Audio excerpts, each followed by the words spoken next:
Shalom saudaraku, berjumpa kembali bersama dengan saya, Gembala Jemaat Gereja Isa Al-Masih Lawang Light Generation HUHA dalam program Sapa Jemaat di Rumah. Tetap semangat, tetap berpengharapan dan harus selalu yakin menjadi pemenang-pemenang di dalam Tuhan kita Yesus Kristus. Haleluya.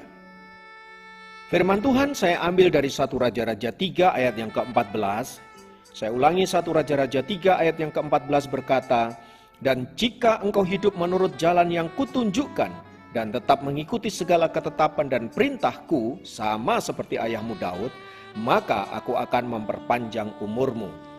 Saudaraku, firman Tuhan ini ditujukan kepada Raja Salomo dan di bagian akhir dari ayat tadi dikatakan, "Maka aku," dalam hal ini Tuhan tentunya, berkata akan memperpanjang umur Salomo. Nah, menjadi pertanyaan adalah, mengapa Tuhan harus memperpanjang umur Salomo? Apakah itu berarti Tuhan sudah menetapkan umur Salomo sebenarnya adalah pendek saja dan hanya bisa diperpanjang bila Salomo hidup menuruti ketetapan dan perintah-perintahnya? Nah, saudara, kali ini kita akan berbicara tentang satu syarat. Saudaraku dikasih Kristus, sebagaimana kita tahu Raja Salomo adalah salah satu raja terbesar dalam sejarah umat manusia. Dan Alkitab mencatat kejayaan, kebesaran kerajaan Salomo dimulai ketika dia berdoa kepada Tuhan minta hikmat agar dia bisa memimpin kerajaan Israel untuk hidup takut akan Tuhan.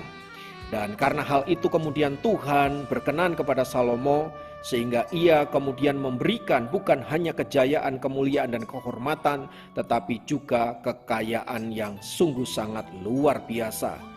Israel menjadi kerajaan yang paling ditakuti dan menjadi kerajaan besar di dalam sejarah dunia selama dipimpin oleh Salomo.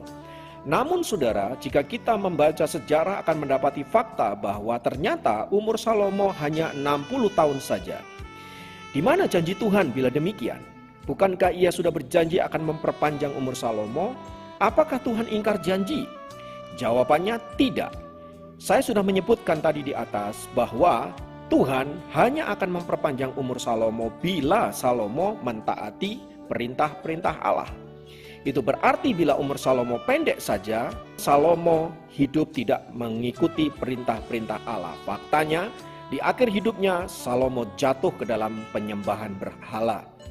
Ia mengingkari janji-janji Tuhan dan bahkan hatinya lebih condong kepada Allah para istri-istrinya. Saudaraku, sama seperti kita. Mungkin kita begitu semangat mengutip ayat-ayat firman Tuhan yang berkaitan dengan janji-janji berkat Tuhan. Misalnya, Injil Yohanes 15 ayat yang ke-7 yang berkata, "Mintalah apa saja yang kamu kehendaki dan kamu akan menerimanya." Saudaraku dikasih Tuhan, kita seringkali lupa bahwa ayat itu tidak pernah berdiri sendiri. Perhatikan ayat sebelumnya. Di sana dikatakan, "Jikalau kamu tinggal di dalam aku dan firmanku tinggal di dalam kamu," barulah di situ dikatakan, "Mintalah apa saja yang kamu kehendaki dan kamu akan menerimanya." Kedua ayat itu adalah satu kesatuan yang tidak boleh dipisahkan. Sayang sekali ada banyak anak-anak Tuhan hanya mengutip sepenggal-sepenggal saja menurut keinginan dan kesukaan hatinya dan melupakan bagian yang lain. Kecenderungan kita hanya suka mendengar atau mengutip ayat-ayat yang memberkati kita. Sementara tuntutan hukum Allah agar kita mentaatinya kita abaikan. Saudara dikasih Kristus, mari saya mengajak kita untuk membayangkan. Seandainya Tuhan adalah Tuan kita atau bos kita, kita adalah pelayan-pelayannya. Lalu dalam melakukan pekerjaan dan tugas-tugas yang diinstruksikannya, kita asal-asalan, kita sering bolos, kita tidak mau melakukannya. Lalu kemudian kita minta hak-hak kita minta tuntutan-tuntutan kita diberikan. Tidakkah ini sebuah hal yang sangat kurang ajar? Saya yakin bos kita itu akan marah pada kita. Nah, sama halnya dengan Allah. Jika kita adalah hamba-hambanya Allah, tentunya kita harusnya mentaati Dia.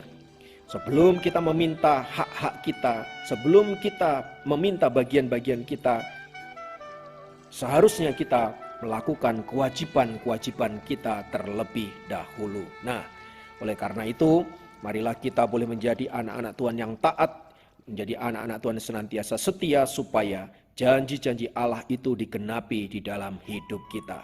Dalam perjalanan hidup kita mungkin kita mengalami masa-masa di mana sepertinya kita ditinggalkan Tuhan. Janji-janji Tuhan itu sepertinya pepesan kosong belaka. Saudara, pertanyaannya, sudahkah kita hidup mentaati kehendak-Nya? Jika belum, maka mari kita berbalik dari jalan-jalan kita yang jahat dan melakukan kehendak dan titah-titahnya agar janji-janjinya itu digenapi di dalam dan melalui diri kita. Haleluya. Mari kita berdoa bersama-sama. Bapa, dalam nama Yesus, kiranya firman-Mu menguatkan dan meneguhkan kami untuk kami senantiasa hidup mentaati Engkau dan senantiasa menuruti kehendak-Mu agar seluruh janji-janji-Mu digenapi di dalam dan melalui diri kami. Terima kasih Bapa, terpujilah nama-Mu kekal selama-lamanya. Dalam nama Yesus kami berdoa, haleluya, amin. Kiranya program Sapa Jemaat kali ini dapat memberkati Anda dimanapun berada. Sampai jumpa dalam program Sapa Jemaat yang lain. Tuhan Yesus memberkati. Haleluya.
Jalan